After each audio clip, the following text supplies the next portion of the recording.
Thanks for inviting me. And I haven't given talks in Melbourne for a long time. So this being a while. And guess what? I'm not there. I'm still in camera. Anyway, so just in case you didn't know, philosophy or School of Philosophy at ANU has moved to a new building. So this is a brand new office. And look at the huge window. And I have yet to unpack everything actually, but that's facing west, and I can't take it out actually because I'm wired up. But you can see Black Mountain from my windows. Anyway, so I was hoping that I could use the computer so that I could see all of you on one screen, and then I can use the laptop for the presentation. But Wi-Fi doesn't seem to be working today.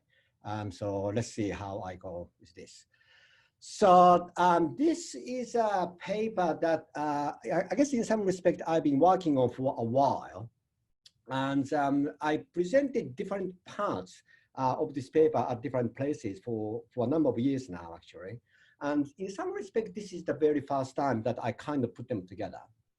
And I think Dave saw a version of this, an earlier version of this. And I guess that was more or less my very first attempt to put all of those bits of ideas all in one place and see what I can do with this. But the idea that I've been kind of playing with for a while, and this is still a work in progress. So if you have any comments or questions, please do let me know. What I've been trying to do is to try to defend something which I think people have thought to be indefensible. And I'm going to explain what this indefensible thing is that I'm trying to defend. So for that reason, I'm kind of tempted to call this paper Defending the Indefensible. And that's more or less the title that I'm kind of tempted to call, but I will see how I go with that. But the main topic of this paper is the epistemology of logic. And the question, I guess there are a few ways to address, to raise the epistemological questions about logic. And one question that people seem to be interested in asking is, how can we know which inferences are valid and which ones are not? And at this moment anyway, the popular approach to answering this question, how can we know which inferences are valid and which ones are not, meaning that how can we know that which logic is the correct one or something of that kind? The popular or a popular approach to answering this question seems to be so-called abductivism. And I take it that all of these people and probably lots of other people hold this view, or at least they have advocated, or at least they have entertained abductivism as an answer to this question about which how can we know question. And the view of abductivism in a kind of simplistic term is something like this, that we should accept a logical theory that offers the best overall explanation of the relevant data. And there are various, and abductivism comes in various flavors. And the flavor that I'm most familiar with is the one that is given by Graham Priest. Now, Graham does not call his view abductivism, as far as I know.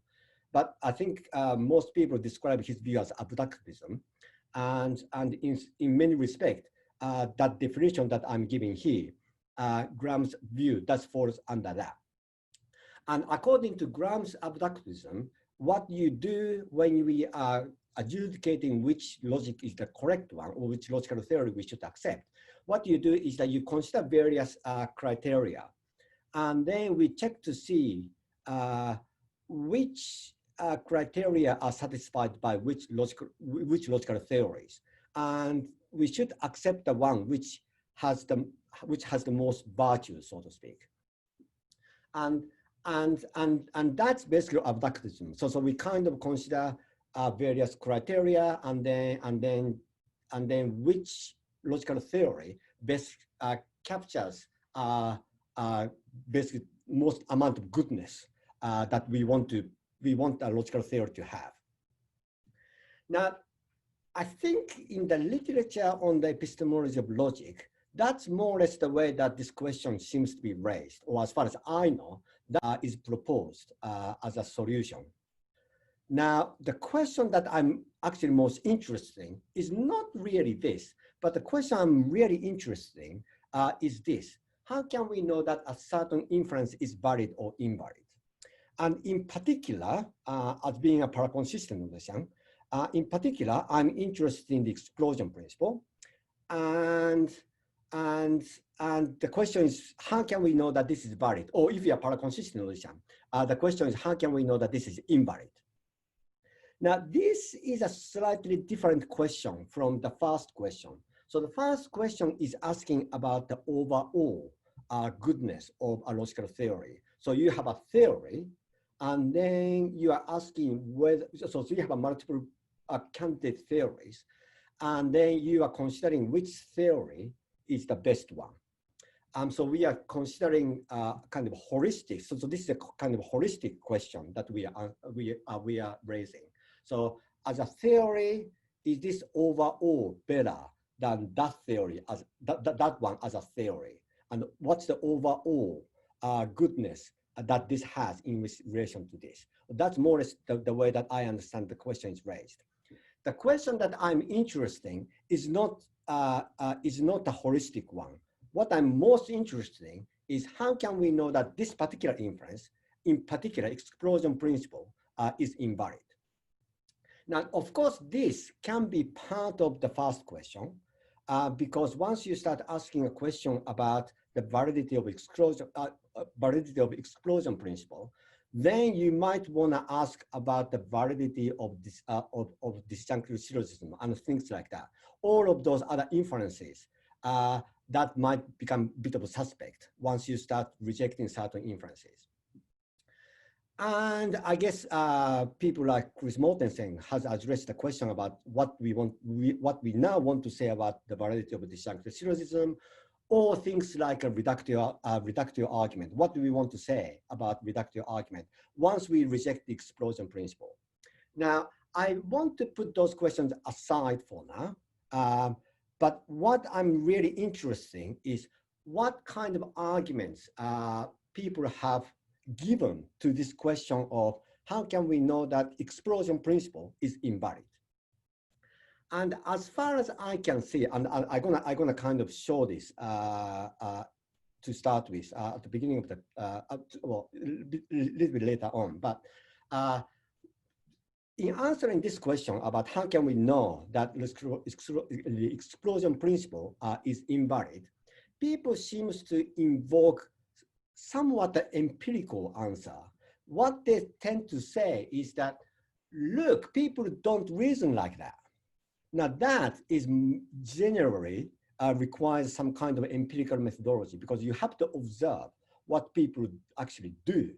And on that basis, you have to say what this shows is that the explosion principle is invalid. And once you start answering this epistemological question based on a somewhat empirical methodology, then that might pushes you to a view called anti-exceptionalism. And anti-exceptionalism is the view that logic or logical theorization is continuous to empirical science. So the scientific theorization or logical theorization in answering a question about is this valid or is this invalid, that kind of question should be raised in the same way as is this physical theory or is this physical principle true or not? And the idea is that they should be treated of the same kind, basically. That's more or less what anti-exceptionalism is. Now, most anti-exceptionalists, as far as I know, do advocate abductivism. So for example, Graham is an anti-exceptionalist, even though he doesn't call himself, even though he doesn't use that label, but he is an anti-exceptionalist, and he also advocates abductivism. But they're not the same thing. So for example, if you advocate abductivism to answer the overall question about which inferences are valid and which ones are not, then you don't have to think that you need an empirical methodology. You don't have to assume that any of the things that we have to be able to accommodate can be answered empirically. You might think that all of those criteria are purely a priori matter, and at least in principle, abductivism is compatible with the view that logic is all a priori. Whereas if you're anti-exceptionalist, you can't really think that logic is a priori, because that's exactly what's being challenged. But nevertheless, most anti-exceptionalists who hold, or most abductivists are anti-exceptionalists as well, because they do focus on the data that has to be somehow adequate. And they do think of some kind of data to be some kind of observable data. Now, there is an exception to this, and that is Graham, who is actually very inconsistent about this. So he thinks that we do have to consider data, and somehow that data for him is not just a priori matter, but nevertheless, he appeals to our intuition, and exactly the way that a priori people appeal to intuition. So I think he's kind of inconsistent about this issue. But the point is that if you're abductivist, given that if you're abductivist, you may want to answer the question of, okay, so what's so empirical about any of this? What's so empirical about the knowledge about logic? Because logic is a purely a priori subject. So what this kind of empirical methodology is doing. And that's basically what I'm trying to address. And when I floated this idea a while ago at the University of Otago, and Alan Musgrave got really upset about all of this. So I will see how my ideas been developed so that it doesn't upset anyone. I think he was actually rather offended, actually, but I will see how you guys going to react to this. So this is the overview of what I'm going to do. So firstly, what I'm going to try to demonstrate is that some of the paraconsistent logicians, even though they don't describe their arguments to be like that, they do presuppose some kind of empirical methodology for answering the question about the validity of explosion principle. So that's the first that I'm going to do. And as a matter of fact, I'm going to spend most of my time on that question because to set up the question is actually the hardest part of all of this. And then once I do that, what I'm going to do is that to reply to the usual complaint that people have once I start employing some kind of empirical methodology to answer questions about validity. And that is to do with the supposed normative nature of logic. What do we want to say about that? So I'm going to address that question. And once I address that question, and once I try to say, what's the view of normativity that we can have, then I'm going to develop a normative friendly anti-exceptionalism view. And that's more or less my way of defending this empirical methodology for answering this epistemological question. And once I do this, then what I do have to do in the end is to argue against the a priori conception of logic. So I'm going to use all of that to argue against the a priori conception of logic. And as a conclusion, I'm going to say that the indefensible is indeed defensible. So that's the task. And I will see how I go with that. All right. So firstly, the empirical arguments for paraconsistency, and I think some people have advocated empirical arguments for paraconsistency. And the first one that comes to my mind is Bob Meyer. And I think this was in the 70s. He says something like this. It is an evident empirical fact that some people sometimes are committed to some contradictory beliefs. And again, what else is logic for if it is not the case that someone committed to certain beliefs is committed as well to their logical consequences? Friends, it is downright silly and ridiculous that on classical logical terrain, 1 and 2 cannot be held together, except on pain of maintaining that some people sometimes are committed to absolutely everything. Now, you do actually have to do a bit of massage of this argument to get him to say that he is relying on an empirical methodology in making this argument. But what he seems to be saying, and I'm just going to skip all the details. I do have a bit of textual analysis of why this passage commits him to an empirical methodology. But what I take him to be saying is that, look, we are not committed to everything even when we have a contradictory belief. And he seems to be saying that this is an empirical fact. So meaning that the main crux of his argument is that, look, we are not committed to everything when we have a contradictory belief, but this is an empirically observable fact. And on that basis, he seems to be arguing for the invalidity of the explosion principle. And his argument was rather brief. And when I had a chat with him about this argument, maybe 2 or 3 years before he passed away, I think he still kind of thought that, yes, arguing something like this was not a problem. So I started kind of thinking about, oh, hang on a minute, you do have to address all kinds of problems. You can't just assert an argument like this. And especially people have argued explicitly against this passage. So the first one, so I'm going to consider the problems that Bob has to be able to answer, and what I'm then going to do is to develop a theory which addresses all of these problems that people have addressed.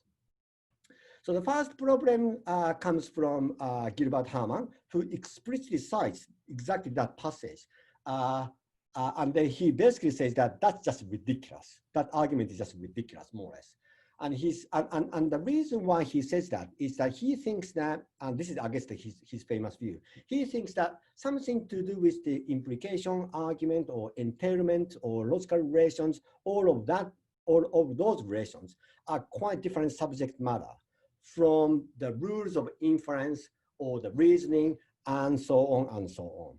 So what happens in reasoning is some kind, does appear as psychological phenomena, whereas something like implication or argument or what I call entailment or entailment relations do not. So his I guess now famous view is that the question of entailment relations or consequence relations has to be completely separated from the question about reasoning or the inferences that we actually perform. And so his complaint is that distinction has to be respected, but once you respect that distinction, then you can't really make sense of what Bob is arguing, because his argument relies on this idea that, look, we can observe that we are just not committed to everything when we have a contradictory belief. And we do have contradictory beliefs. And all of those are supposed to be backed up by empirical observations.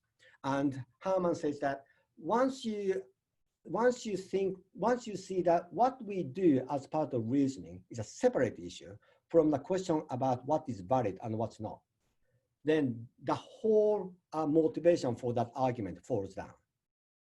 Now that's something that I do have to address, and Bob, I don't think Bob actually cared answering to Herman actually, but that's first problem. Now you might think that, well, that is just Herman, who is very insistent on the distinction between the two.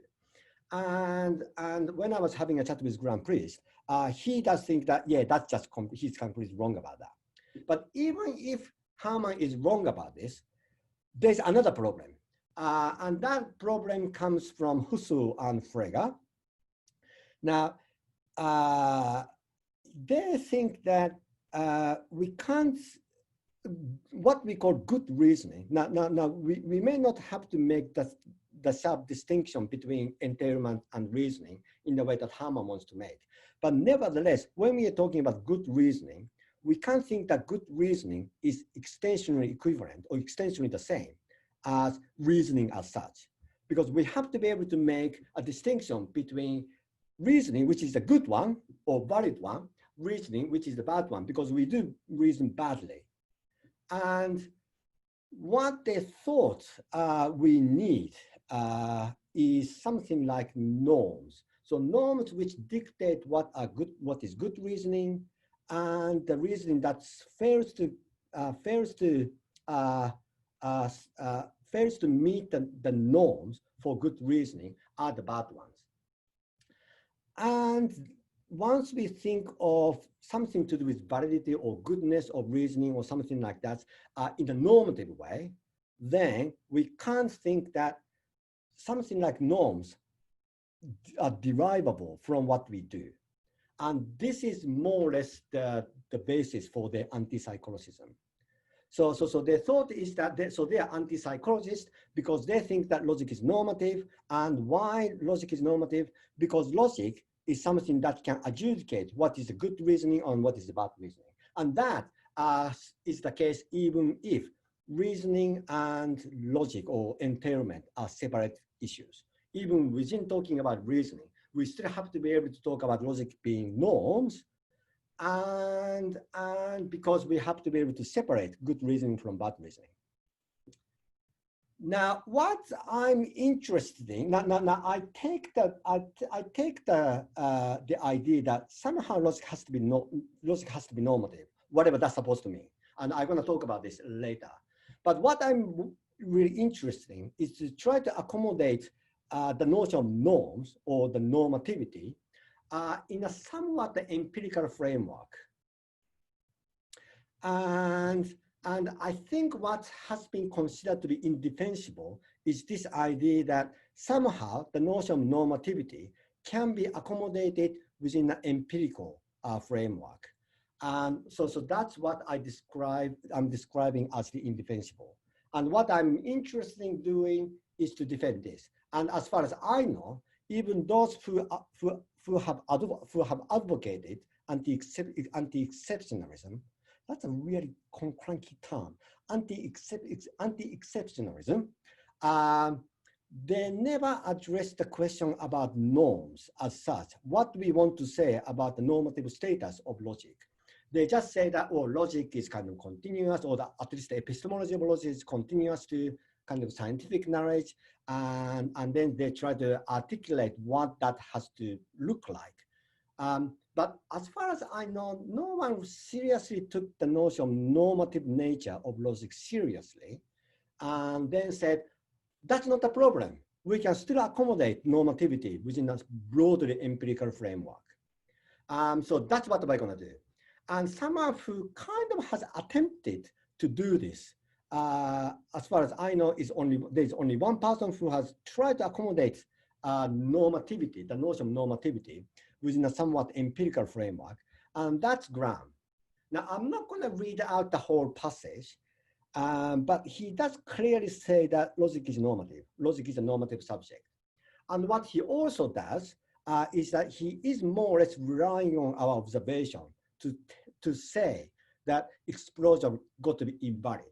So for example, at the end of this passage, he says something like this: anyone who actually performs from an arbitrary premise, for example, the infinity of prime numbers would not, anyone who actually reasoned from an arbitrary premise to, for example, the infinity of prime numbers would not last long in an undergraduate mathematics course.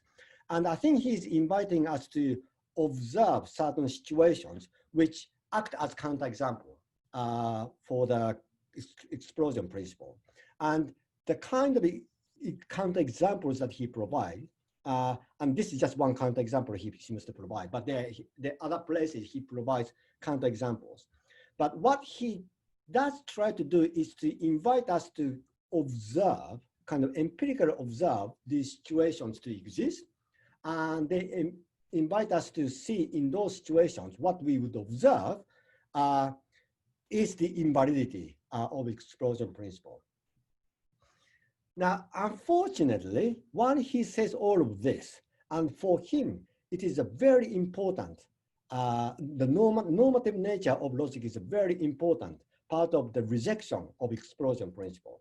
And in this passage, it becomes very clear that the reason why classical logicians haven't paid any attention to is because logic is somehow normative, as if that is somehow explanatory. But he never gave any explanation as to what he meant by normative. And when I asked him a question about this, what exactly he meant by this, he admitted that he had no idea what he was talking about. And the answer he did come up with while we were talking about this is actually liable to some of the arguments against the normative arguments for paraconsistency that have been put forth in the last 3 or 4 years. So that's what I'm going to move into. So I'm going to talk about the normative arguments for paraconsistency, or at least there are people who argued against somehow empirical arguments for paraconsistency, or the kind of arguments that I've been talking about, whilst presupposing that logic is normative. And there are some people who say that that just wouldn't get off the ground.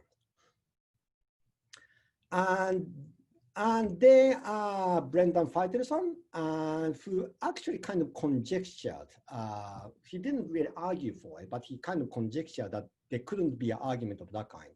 There couldn't be a normative argument for paraconsistency. But that was later developed by Florian Steinberger. And their thought is something like this. What is now called the bridge principle, and it was the principle that was I guess entertained or kind of introduced by John McFarlane in an unpublished paper. That's got to be one of the most cited unpublished papers in philosophy, I would think. But the thought is this. Given something like Hammond's distinction between entailment relation and reasoning, or the rules that are used in reasoning, if you follow that thought, then logic or logical relation cannot be thought to be normative.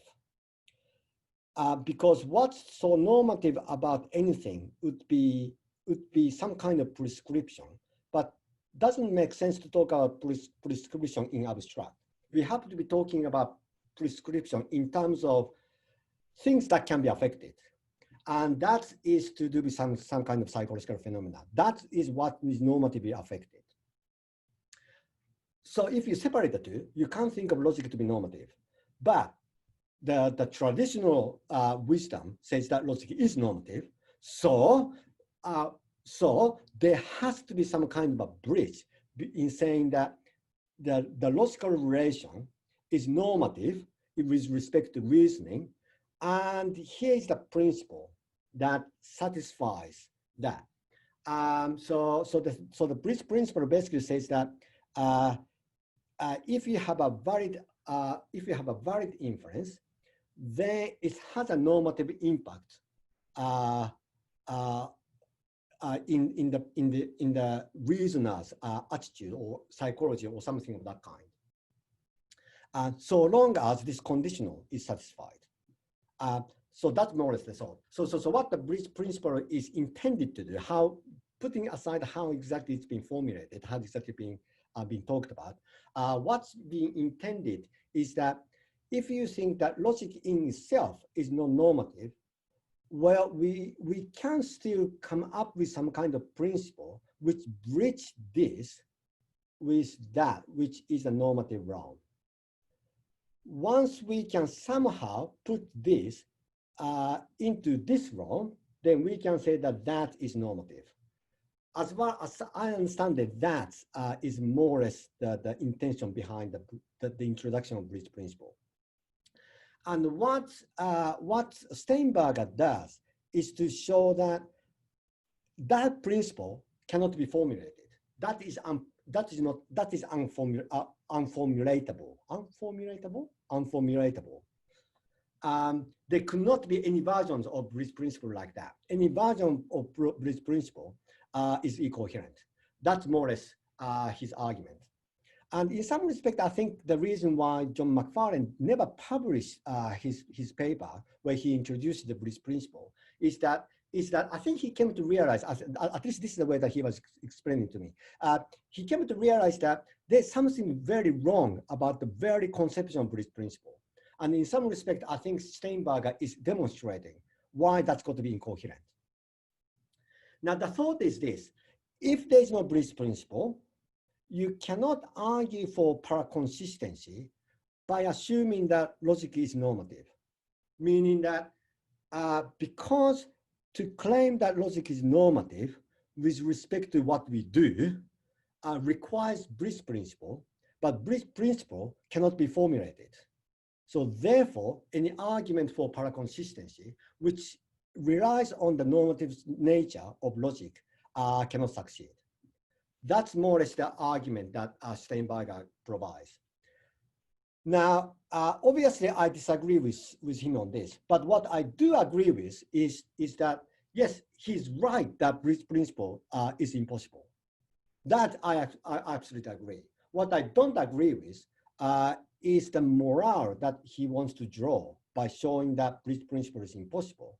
Because what he says is that because Bliss principle is impossible, what that shows is that we cannot argue for paraconsistency on a normative ground within a largely empirical framework. That's, I think, is what he's arguing for, and I think is wrong. So I don't have any problem with his argument against Bliss principle. I think he's completely right about that. But I think the morale that he draws, which I think he does it relatively quickly, I think that's the bit that I think I completely disagree with. And in order to say why I disagree with this, think about the Bliss principle and what the assumptions are built into this Bliss principle. Now, the first assumption is that the entailment relation is not normative in itself. And that's the very reason, that's the very motivation for coming up with something like Bliss principle. The reason why you need something like Bliss principle is because entailment relation or logical relation in itself, or logical relations themselves are not normative. And that's why if you want to say that they are somehow normative, you might need something like Bliss principle. But what that assumes is that logic or logical relation in itself is not normative. But the only way to make it normative is to somehow internalize it in the reasoner's attitude.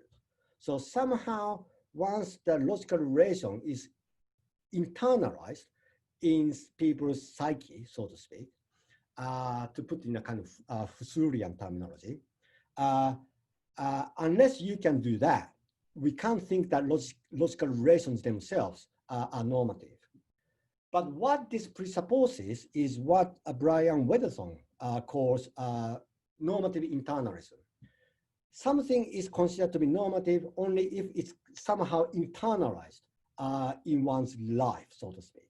So whatever the principle we have, there needs to be, they count as normative only if they are somehow internalized in, let's say, one's epistemic life or something like that. And to think something like that is what Brian calls normative internalism. And what I'm gonna do is to basically say that Steinberger is right about the Bliss principle, but he's wrong because all his arguments reject is normative internalism. Meaning that if you want to argue for paraconsistency, by assuming that logic is normative on a broadly empirical ground, then you cannot think that logic is internally normative in this kind of way. And I think Steinberger's argument is a rejection of normative internalism rather than an argument against paraconsistency. So that's the first thing that I'm going to do. The second thing that I'm going to do is that, again, if you're looking at the form of this principle, in some respect, it's assuming that the notion of validity is in some respect makes sense, even before we consider before we consider its applications in one's reasoning. And so what the principle seems to presuppose is something like the a priori conception logic, because somehow this logical relation, all of that can be articulated or identifiable, or however the term that you use, you can specify that, and then you can put that in the antecedent of a conditional, and then say that this thing which actually makes sense can be normative as soon as you put this into some kind of epistemological realm where that relations are somehow used. I think the British principle assumes that no, the logical relations do make sense. It's just that what we do have to be able to do is to accommodate the normative status of that relation. So I think the British principle does assume the a priori conception logic, and that's one thing that I'm going to reject as part of this. So what I'm going to do is to develop some kind of view, kind of anti-exceptionalist view about logic by rejecting normative internalism, in some respect by advocating normative externalism. And then after that, I'm gonna reject the a priori conception logic. At least this a priori conception logic. I mean, there are various ways in which a priori can be understood in the context of logic, but at least this particular way of thinking about the a priori is something that I'm gonna reject as a result of this. So I guess the next two sections are the kind of important bit. So that's basically a setup. And the setup does require quite a long time because you have to work out what exactly you need to address.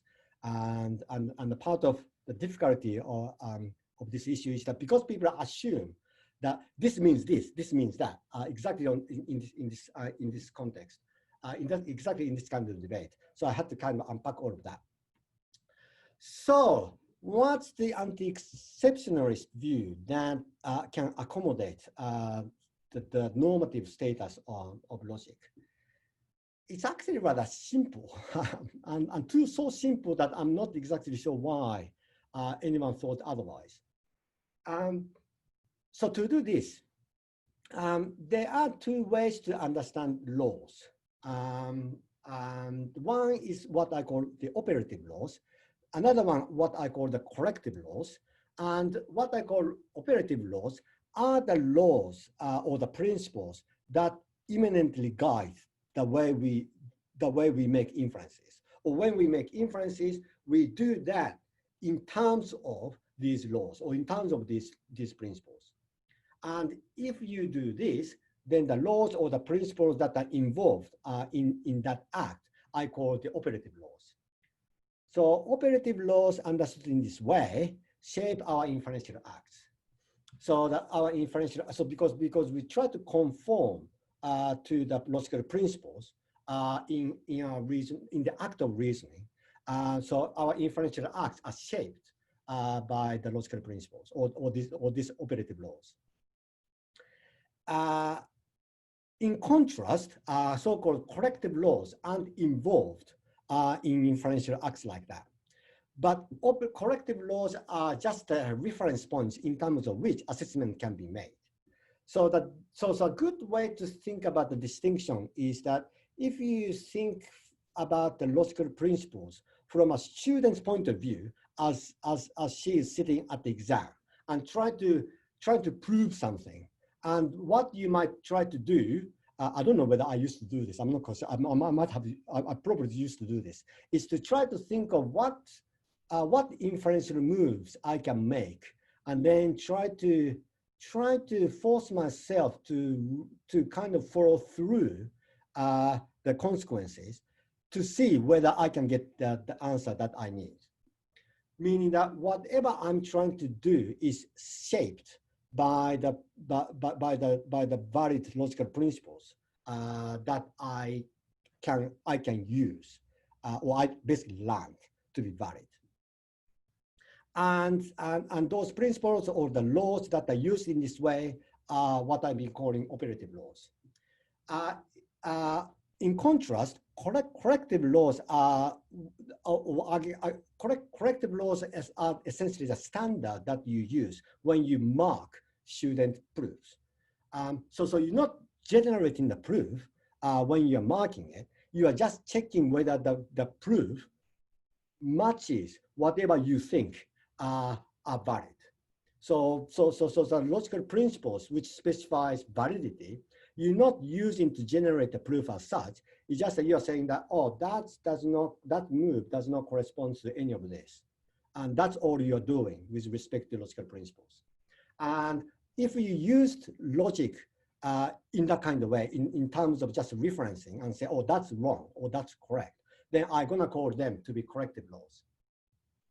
And what I'm gonna assume, I mean, I can kind of argue for this, but what I'm gonna assume for the sake of this argument is that logical laws are corrective laws, partly because corrective laws are in some respect more general.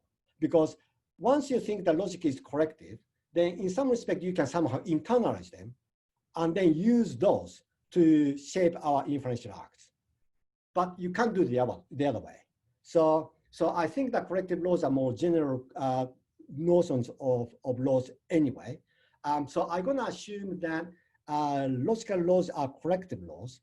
But once you assume that's what logical laws are like, and then I think the argument that anti-exceptionalist can accommodate normative status logic is relatively easy. And I do have an independent argument against thinking that logic is operative laws in this context, but I think in some respect, Steinberger has proved that logic cannot be thought of to be operative if you are understanding the normative status of logic. Once the way that you should not think of logic being normative is that logic is normative insofar as they shape our inferential acts. I think that what Steinberger is showing is exactly that. So I'm just going to use his argument to say that we should not be thinking about logic to be operative. And we should be thinking about logic to be corrective. And that is shown by Steinberger's argument. But once you do this, then, well, in order to think that logic is somehow continuous with empirical science, the analogy can be made relatively easily. So we are essentially thinking that norms or something of that kind are all external, meaning that all there is to talking about norms is just truth. The notion of justification, blah, blah, blah, or that kind of thing just falls away. What counts to be in terms of norms is that if something gets truth right, then that's all there is to it. But if that's right, then here's basically a Fregean thought. In the case of empirical science, if a theory is true, then how we understand the physical world can be assessed by that theory. So if I think of certain things about my desk, for example, and I'm thinking about just the physical properties of my desk, then if I want to understand what it is, or if I want to understand how it's supposed to work, then my thought can be correct or incorrect, and I can appeal to a certain theory which happens to be true. And then I can say that my thought about this is correct, or my thought about this is incorrect, or I actually haven't understood this, I haven't understood that, but that can be adjudicated by saying that there's a certain theory which happens to be true. So if a theory is true, then our thought about the physical world can be assessed by it. This is more or less the Fregean thought. And that's the case whether or not that assessment is transparent. Meaning that we may not be successful in thinking that I am right by the theory, and that in some respect truth may not be transparent to us, or the truth about the truth may not be transparent to us, put it that way. Meaning that we are kind of getting rid of what Tim Williamson calls kind of internalist view about epistemology. If our epistemic life is not as transparent as people like Descartes has assumed it to be, then it may be that we may be right about our understanding, even though we may not know that that's the case. But if you are externalist about truth or externalist about norms or anything like that, that's not a problem. It's just a part of the definition of what it is to talk about norms.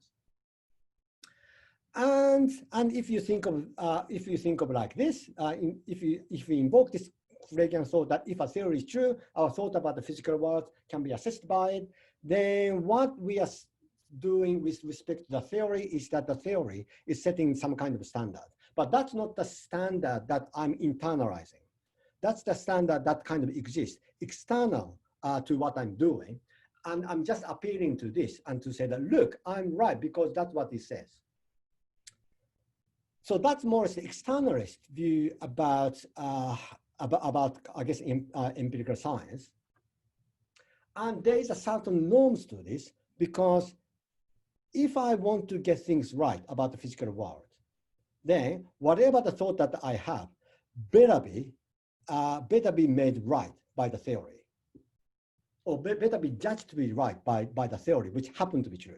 Now, we may not know which theory is true, but assuming that there is a theory which happens to be true, then to say that my thought about the physical world is true is to say that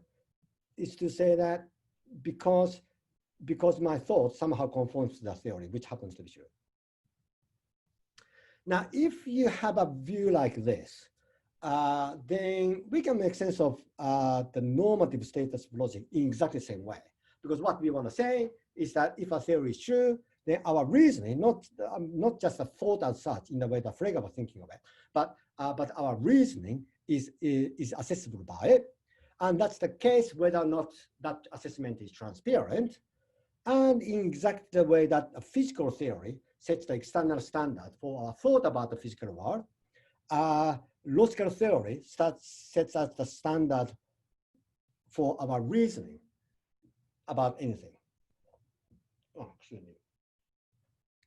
And insofar as we can talk about logic and empirical science exactly in this way, in terms of normative status, that's basically my anti-exceptionalist view about logic. We can talk about the normative status of logical theory exactly the same way as the normative status of scientific theory. They're just completely parallel as far as I can see. Now the question is, but all of this seems to assume that somehow logic is not a priori. And I do think that the logic is not a priori in many respects. Now, there are many respects in which logic has been conceived to be a priori, and I don't pretend to address all of those. What I'm interested in this talk is just one conception of the a priori nature of logic. And that comes from Michael Resnick. Interesting enough, Michael Resnick.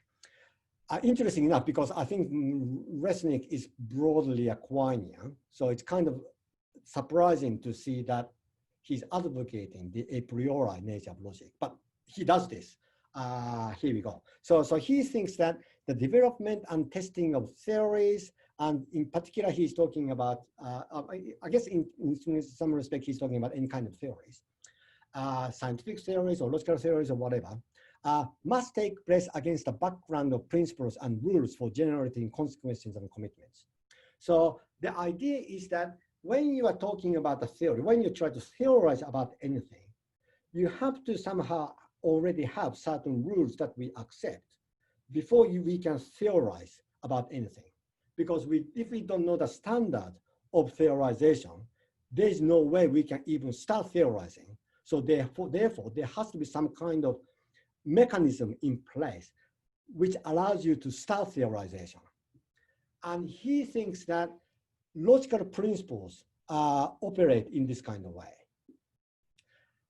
But if that's right, even when you are theorizing about physical world, logical principles that has to be in place before you can start theorizing about the physical world got to be insulated from empirical refutation, because it's not the logical principles that have been rejected about the physical theory that you're coming up with.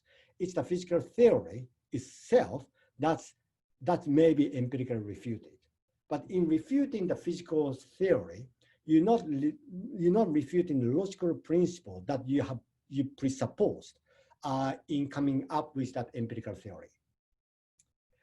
In this respect, and he thinks that logical principles are in some respects special because any kind of theorization requires logical principles, which has to be set up before we can start doing anything. And in this respect, he thinks that logic or something like validity or logical principles are got to be a priori. And I think if you know this kind of literature well, you might be kind of puzzled by this. Reasoning does say this. I don't know whether he changed his mind since then, but he does say that logic is a priori in this respect. He does agree that logic is revisable or kind of the Quinian lines of thought about logic. But he does think that nevertheless, logic is a priori in this respect. And you might think that, hang on, that's a bit weird, because that is exactly the view that Michael Friedman talks about scientific theories or scientific principles or kind of physical principles.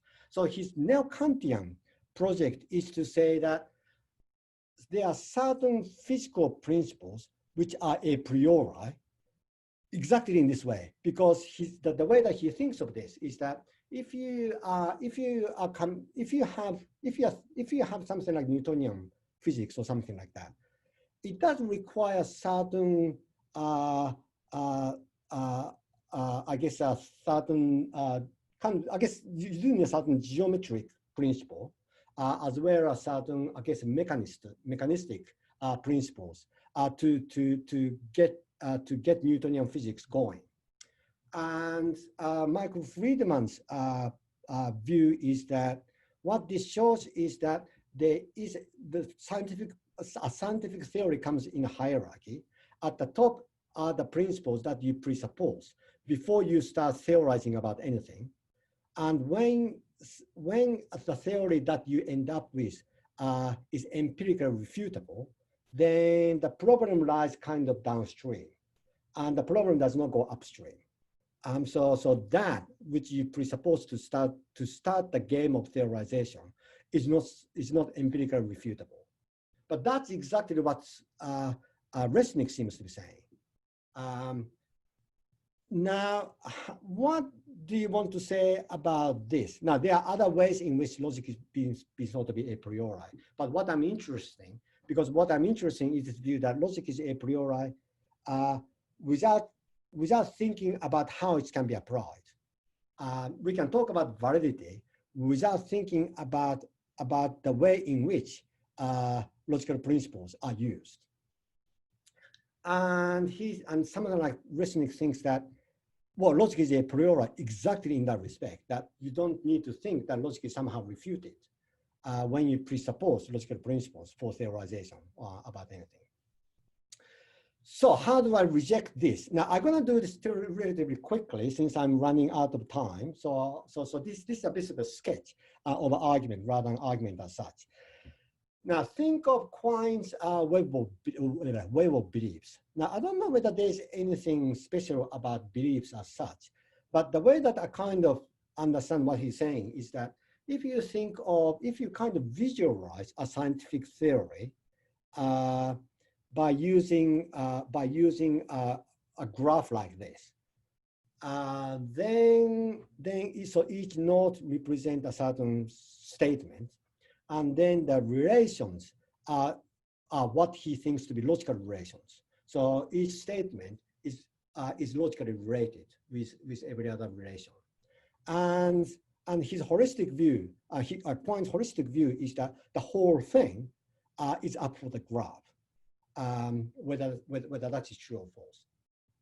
Now I'm not so interested in the Quine holism, but what I'm interested in is other thing that is the other thing that Quine also says. Because what Quine says is that, well, there are certain nodes which are somehow special, and they are to do with logic because they are the nodes which represent logical principles, and they are the ones which are kind of in the middle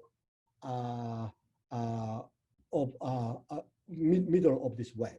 Now, I'm not exactly sure how we're supposed to think of the middle if all of this web goes kind of infinite. But put that kind of issue aside, the thought is that the nodes on the periphery of this web may be empirically refutable, but the things in the middle is not. And that seems to be what Resnick is relying on in arguing for the a priori conception of logic. Now, my thought is this, is that, hang on, if Quine is right, this picture just can't be right, because what Quine is saying is that, so each node represents a statement that may describe some physical reality, or tries to describe some physical reality, and these statements are somehow logically related. Then you can't then say that, oh, by the way, there are some special nodes which represent logical principles. Because what he seems to be saying is that it's the nodes themselves, or no, it's the vertices themselves, which are logical principles. But if you think that any theorization requires some logical relations to be in place, then when the theory is rejected, what seems to be rejected is a certain account of logic that's been presupposed to theorize about this. So, for example, if Graham and what's his name, Bryson Brown are right about Bohr's theory of the atom. Now, I'm not saying that they are right about the analysis of the Bohr's theory of the atom, but if they are right, then the Bohr's theory of the atom is inconsistent. And therefore, their claim is that the logic that must be presupposed to make sense of this theory are got to be paraconsistent because it's inconsistent. Now, if you think of where logic got to be located in theorization in the way that I've been articulating or I've been suggesting, then when you reject the theory, if you want to reject the theory, what I think one of the things that comes to what is empirically refutable is the logical account that's been part of this theory. And what that means is that I think the logical theory that becomes part of a theorization, I guess a physical theorization, that is an empirical matter. But if you think of the logical involvement in any theorization to be in this kind of way, then what you get is that somehow logic is continuous to empirical science. That's basically an anti-exceptionalist view. And so what I think I have shown rather kind of briefly, I do have to skip lots of details, but that's more or less a sketch for the thought that the indefensible, namely that the normative status of logic can be accommodated in a broadly empirical ground in order to argue for paraconsistency is defensible. There you go.